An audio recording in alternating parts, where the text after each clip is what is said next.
Hi, and welcome back to the Travel Coach Network podcast. It is I, Sahara Rose DeVore, the founder of the Travel Coach Network and the creator and instructor of the Travel Coach Certification Program. Today, I'm very excited to bring Jessica Blotter. She is the CEO and co-founder of Kind Traveler, a speaker, a journalist on sustainable and regenerative tourism, and serves on the board of directors for CREST, which is a Center for Responsible Travel in Washington, D.C. After witnessing extreme poverty on a vacation to Belize, Blotter co-founded kindtraveler.com as the first socially conscious give and get hotel booking and media platform that empowers travelers to positively impact the communities that they visit. Blotter's efforts on behalf of Kind Traveler have been cited in 500 plus news articles and earned awards from Newsweek, Fast Company, Travel and Leisure, Lusana Innovation Hub, and the UNWTO. Jessica, thank you so much for joining me. I'm so excited to chat with you. Oh, thank you so much for having me, Sahara. I'm so happy to be here. Yeah, we met when I was in Palm Springs, which was so great that you were there. And I was speaking, and you also a speaker at, was it this year's Women Thrive Through Travel Mastermind event. So to have you on the podcast today and to have my audience learn even more about you. You have so many exciting things happening. But first, before we dive into all of that, could you tell us where your passion for travel stemmed from? Yeah, of course. So I'm originally from Pennsylvania, and I did a lot of skiing there as a kid. And I had an uncle who, he still lives in Colorado. And when I was a child, my dad and I would go and visit him, and he would take me onto the slopes in Colorado. And I was probably like around 12 at this time. And I just remember when I would go to this beautiful mountain destination and ski these mountains as such a young girl, I was just captivated by the mountains, by this idea that I could leave my little town. You know, I'm from Pittsburgh in Pennsylvania, and go to this environment that was just completely different and immersive and unlike anything that I knew growing up in the city, essentially, of Pittsburgh, and in the inner city most of that time. So it was a drastically different experience, and I love the sense of freedom that it evoked. And I think that would be where my little travel bug would have had to have been planted, because having such an adventurous and unique experience as a child certainly, opens up your eyes to what else might be out there to experience. So I think that's where it all came from. And I would give my dad credit for that. Yeah, oh, that's really sweet. I love that. And I know in the intro, when I was introducing you, I mentioned about your trip to Belize, and that was that's the trip that gave you the inspiration for Kind Traveler.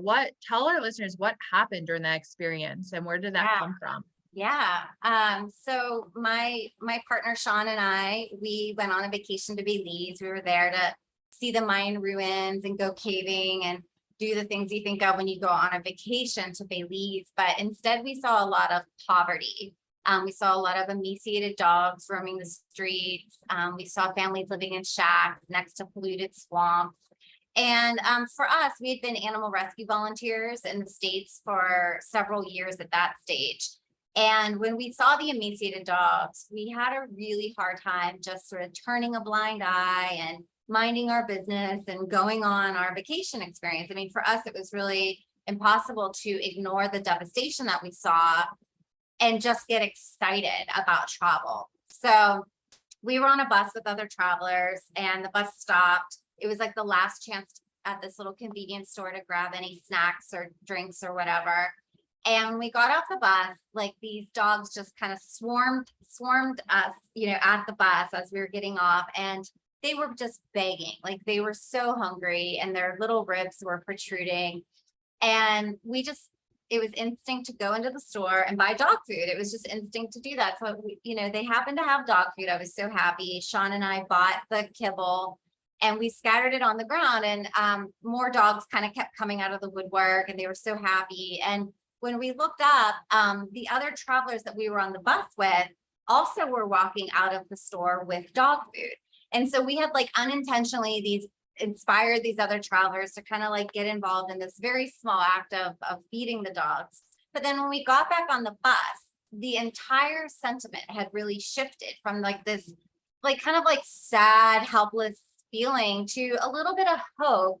And just knowing that like, our little small action made things better in some small way. I mean, we didn't save the world, we didn't change the community in any significant way, but it was just this feeling of taking some type of action and helping in some way that we could. But it was really meaningful because we realized that there had to be more powerful pathways for giving back while you're on a vacation. And, not everyone has an opportunity to volunteer or can volunteer or wants to volunteer. And when we started kind of thinking around of where our travel dollars were really going, we really wondered if they were authentically supporting that community. And we realized that there is this longing for travelers to want to leave the destinations that they go to better, or perhaps make a positive impact in some way. So that feeling kind of stayed with us. At that time in our lives, both Sean and I were very much looking for a business idea that would combine our purpose, our passion, and our skill sets. And we had a very open heart and mind when we went on this trip specifically. And we had already identified that we had a huge passion for travel and for philanthropy as volunteers in the space that we were in. And so we started doing research, and, we realized that we weren't alone. About 75% of travelers actually want to see how their travel dollars are going back into communities. But the real problem that exists is that half of travelers don't know how to do this, and a third find it confusing.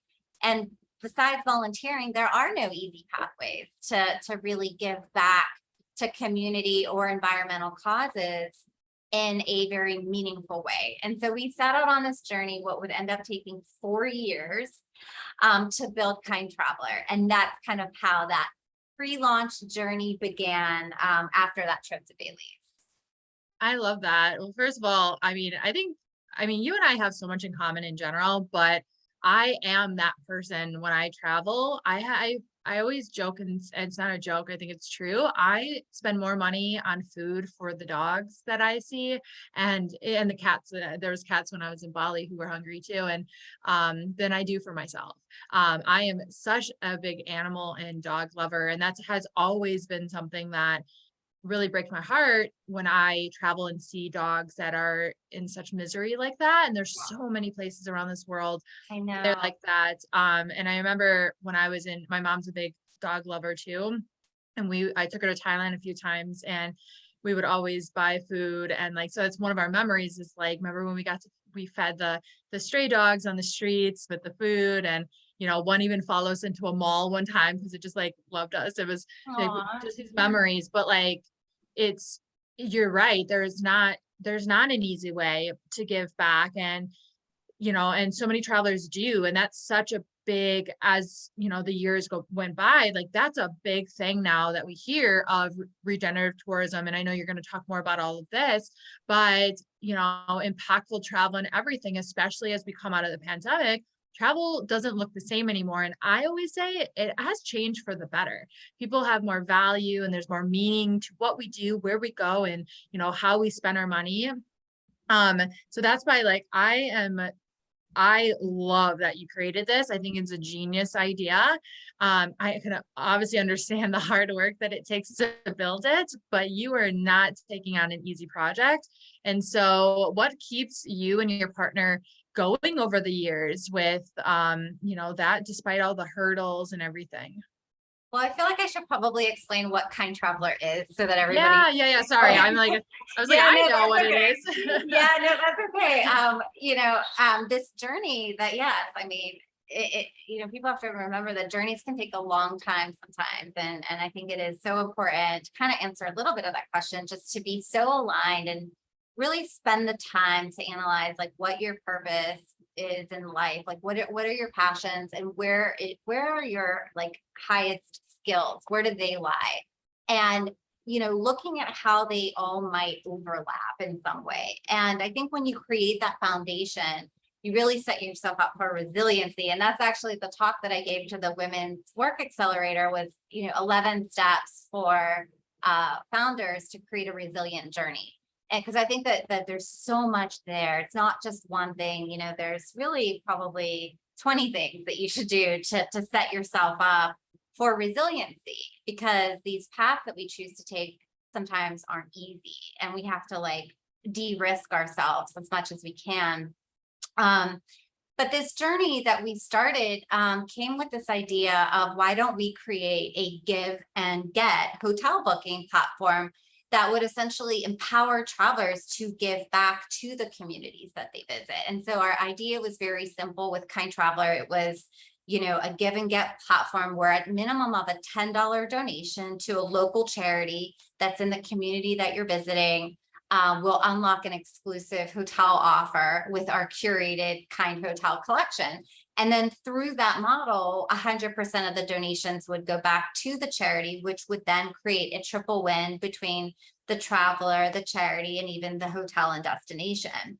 So our work is really working with the hotels, working with the tourism boards to align and identify these local nonprofits that are just so important to the destination's health and well-being. And whether it's animal welfare, wildlife conservation, ocean conservation, climate action related types of nonprofits, or ones that are just really focused on community well-being, working with at-risk populations, or advancing educational initiatives. I mean, there really are so many different causes, and we make sure that they're all not just aligned locally in those communities, but they're also tied into at least one of the United Nations global goals for sustainable development, which largely center around community impact, creating equality, as well as advancing environmental sustainability.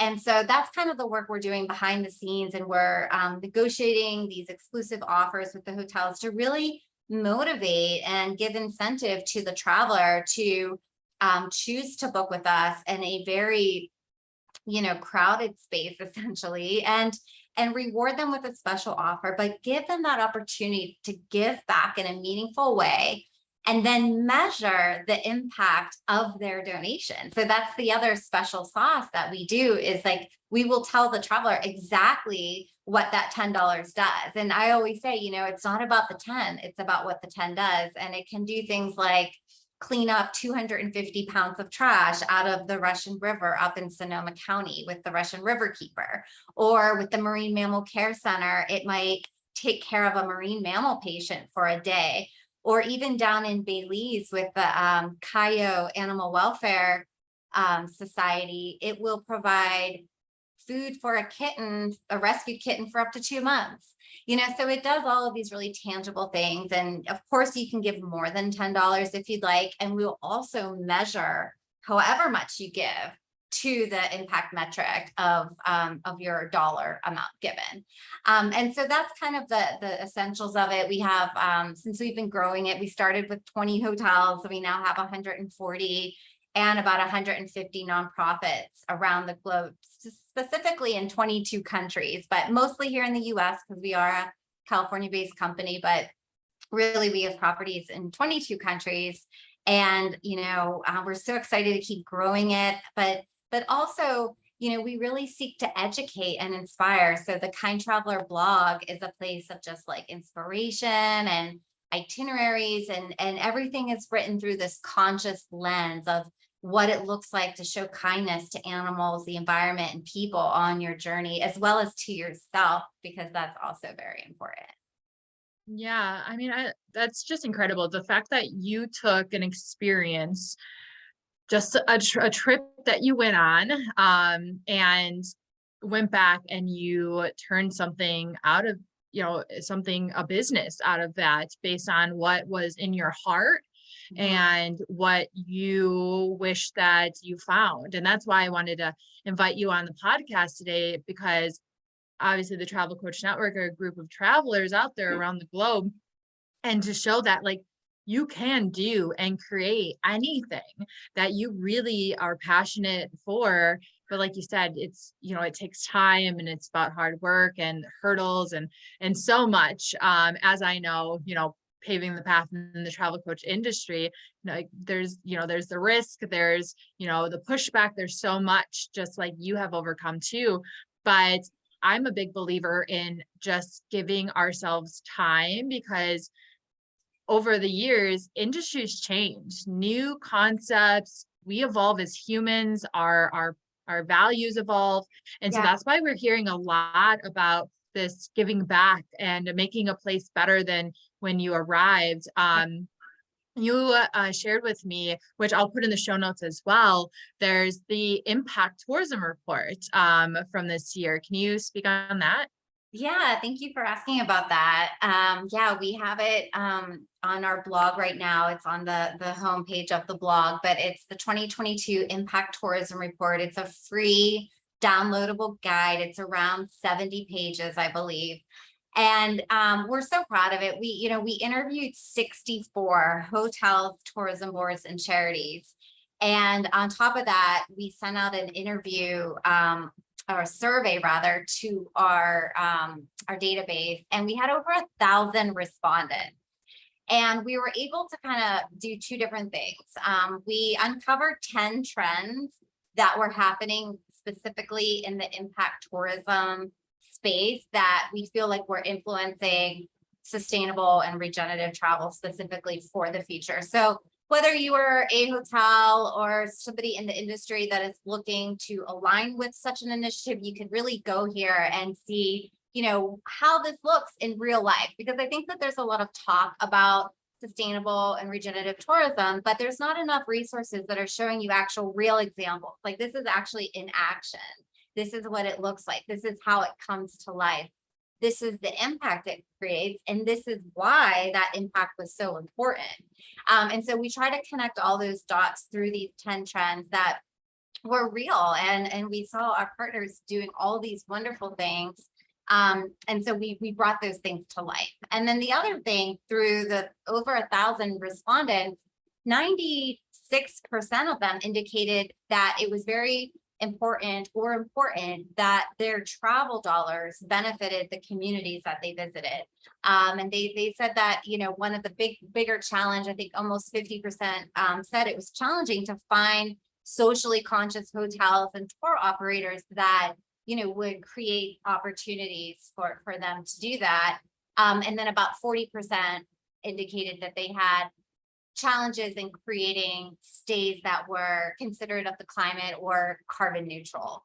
And so it was great to just see the response and to be able to share this very educational guide of best practices, as well as the needs of many travelers, so that we can create solutions into the future. So yeah, so we were really excited to get that. It was the first time we've ever done anything like that. So Well, it sounds like a big project, yeah. but I'm really excited to share that with my audience too, and take a look at it myself. There's just a lot that we can learn with all of that, and like you said, to see how it actually, what it looks like in motion is huge. Because you're right, there sustainability is probably the hottest topic in the travel industry across the board, whether it's business travel, whether it's hotels, whether it's, airlines. But it's one thing to, talk about it or put it on your website of company culture or values or whatever it might be. And it's another to actually put it into action. And that's what, Kind Traveler is doing and helping others do, which is amazing. I know, because you and I have spoken before, you have been working on a big thing with Visit California. Do you want to share some, update us on what's going on with that? Yeah. Thank you for asking. Yeah, this was a huge undertaking. We are creating the first statewide destination stewardship initiative for Visit California. And what that looks like is basically we've partnered with 8 tourism boards within the state of California. We have Sonoma County, Oakland, Santa Monica, North Lake Tahoe, South Lake Tahoe, Santa Monica, I already said Santa Monica, and Monterey is another one. And we're working with each individual destination to align hotels and nonprofits in that destination to create unique impact travel opportunities for specifically each destination, but each look completely different, based on the different charities that we're supporting that really reflect and represent the destination. So through this partnership, over the last few months, we've partnered with 25 hotels, 12 charities, and then of course the 8 tourism board partnerships. And all of this has been behind the scenes. None of it is live yet. But we're very slowly going to start rolling out each destination and opportunity to travel kindly at these hotels that really care and that are motivating travelers to support these initiatives and give them, great deals in exchange for that. So we're going to be doing quite a bit of educating around why this is so important for the state and each of these destinations, but we're really excited because we think that we'll be creating a model for destination sustainability for the future. And we can take case studies and perhaps roll these out to other states and countries as well. So this partnership is very special and important because it is the first of its kind for us and it's never been done before. So we can't wait to start sharing the rollout here soon. I know. I'm excited to help support and share in any way that I can, because it's what you're doing is just it's setting a precedent for, what other states can do and also what just booking travel itself can look like, and tourism and hospitality. Where do you see, like in a grander vision, where do you see the booking of tourism and hospitality looking like, maybe 5-10 years from now? For Kind Traveler or in general? In general, but I'm sure Kind Traveler is going to be included in there. Yeah, that's interesting. I think that because we have an audience of Gen Z and millennial travelers that have really indicated that their number one concern is the climate crisis, right? And we know that the climate crisis is going to take a lot of work to heal that, if it is indeed even possible at this stage. We have, 1 million plant and animal species at risk of extinction. We have 100 million more people in extreme poverty because of COVID that are still in poverty. We have some earth and planet challenges that are changing the dynamics. And so with that, and with the new generations that will be the most mobilized to travel, which as time goes on into the future, Gen Z and millennials will be that generation of mobily, traveling demographics. We have to look at their needs and how will their needs influence and affect the travel products of the future. And if they are indeed very focused on voting with their dollars and using their dollars in a way that really supports their values, then I think that we'll see that shift in the industry to start to take place where, all tourism operators and suppliers and bookers and agents will have to have their needs as a focus. So I do see it shifting towards a travel industry perhaps that will really favor carbon neutrality, regenerative tourism that really gives back and supports communities in authentic ways, and travel that can be a real force for good, right? I know that word is so overused, but we're looking at a 1.4 billion travelers took trips in 2019 pre-COVID. This is a huge industry that has an enormous potential to either help or harm the planet. And so if travel dollars are used responsibly, they can indeed help and solve and address things like, wildlife and ocean conservation and poverty and climate. And so I think that's where the future will head, because it will be a necessity, but it'll also be driven by the values of the new generations that are living in a world where that's all that they know about. is the climate Yeah. crisis. Yeah. Yeah, I mean, that all makes total sense. And you're right, like the tourism industry is a huge industry, and it's all about people, places, our planet, and our resources. So, we are going to have to start seeing some of those changes. Yeah, and like Oh we yeah, said before, it's not just talking about it, it's action. it is. Um, And sorry, I just wanted to go ahead. I did want to no, note to that though. yeah, no, of course, sure. Oh yeah, no, I was just saying that I've heard a lot of destinations talk about how they're shifting the way that they measure their success. So it's not just about quantity, it's about the quality of the visitor, and that they're Right. starting to look, these more progressive destinations are looking at measurable things like, how much, how many acres of land did they preserve, or how many, they might look at different metrics as measures of success that are connected to real sustainability, versus the traditional metrics of heads and beds. And so I see a shift happening to include, an impact metric that will also determine their success as an Right. industry. Yeah. Yeah, I read about that. I heard, what is it, Vancouver being one of the first tourism destination or tourism boards that were, reshaping the model of what it looks Mhm. like for a tourism board. And it's fascinating. There's an article out there Yeah. and a lot now that I've read about, and I mean, it's genius. Yeah. No, I love That's that. really is where it's all going. But Yeah. as we wrap it up here, Jessica, one thing I want to ask is, obviously we're both women entrepreneurs pioneering paths and kind of untapped areas, and I have a lot of listeners, and especially a lot of other women, but just entrepreneurs in general, or those who have an entrepreneurial spirit.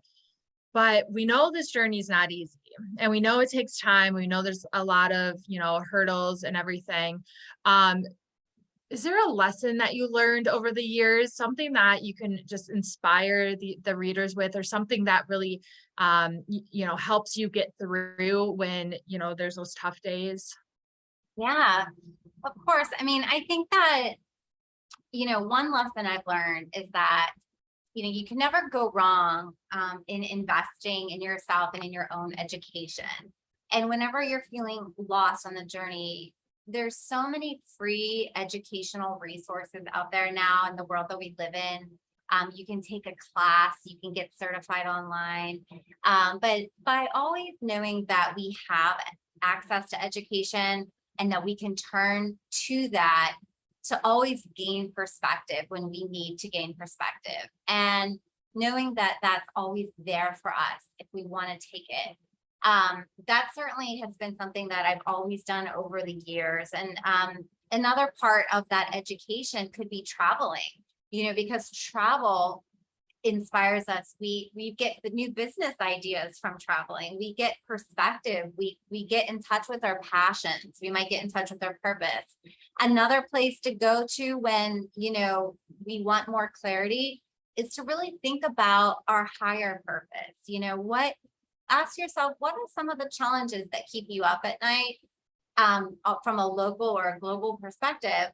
And then perhaps look at, like, what can you do to maybe even volunteer, become an activist. But I think aligning with a bigger purpose, something way outside of yourself, Yeah, I is love going that. to be, something that, when you create that connection to that bigger purpose. Like for me, when I was doing, my volunteering in animal rescue, I was just, I learned, so much during that time. I learned that in the United States, there's still a million animals that are euthanized just because they don't have a home. And so there's no shortage of causes out there in the world. And when I wake up every day on the worst days, but I know that I'm doing this for somebody beyond myself. I'm doing this for animals. I'm doing this for the environment, for people. And I have these very tangible ways that I can see that those efforts moving forward. It gives me the motivation to kind of keep doing it because it's so beyond myself. It's way bigger than anything I could imagine. So I Yeah. think it's really important to take that time to invest in what what that is for you. Again, that passion, purpose, skill set, making sure it's all aligned. And if you need more insight to get it aligned, volunteer, invest in education, take an online class, but get in touch with yourself. And I think that that's a huge part of having longevity on these journeys that we take. Yeah, thank you so much for sharing that. I align with so much of that, but you're so true. Find something, a greater purpose of why you're doing what you're doing, and it's that passion, it's that depth that's going to get you through those tough days, because you definitely are going to have them as an Mhm. entrepreneur, right? Yeah. Um, and Jessica, is there a fun fact about yourself? It doesn't have to be travel or business related, that you can share with us. Yeah, I mean, kind of stemming from the animal thing, and I don't know if a lot of people know this about me, but I actually have 8 animals. I have a pet turkey. Her name is Drumstick, and she has a best friend. I have a pet chicken as well, and these little rescue animals are a huge part of my life. And a lot of people are like, what, you have a pet turkey? So I think I even have an Instagram for her. It's called More Than a Drumstick. And I'm personally just very passionate because I am vegetarian. I'm very passionate about, animal welfare in general, just being kind to animals, and being, showing others that these animals are just so much more, than just what they, what people perceive them to be. So that's my little project there. I know. I love that you told me that when I met you in Palm Springs. Yeah. um, and as we wrap it up, to share with our audience where they can learn more about Kind Traveler and follow you. And also if there's anything else that you want to share with the listeners. Yeah, of course. Thank you for that. Well, of course, you can visit Kind Traveler over on kindtraveler.com. You can get on our newsletter. We have a weekly newsletter. You can also find us at Kind Traveler on Instagram, Facebook, LinkedIn, Twitter, YouTube. And of course, you can always just email me at hello@kindtraveler.com as well. Wonderful. Jessica, I want to thank you so much for joining me today on the Travel Coach Network podcast. You're such an inspiration, and I am so excited to continue to follow the journey of Kind Traveler and all the amazing things that you have in store. Aw, thank you so much, Sarah. I feel the same about you and your journey as well. So excited. Thank you so much for the opportunity. Of course. And thank you. And thank you to everyone listening. Be sure to follow us on the Travel Coach Network on Instagram and visit us at thetravelcoachnetwork.com. Come give us a hello in our Facebook group, our Travel Coach Network community. In the show notes, alongside all of Jessica's links, you'll also find the Beginner's Guide to Travel Coaching. And if you know anyone interested in travel coaching, please be sure to send them our way to our podcast. We truly appreciate it. And until next time, my fellow wanderers, bye for now.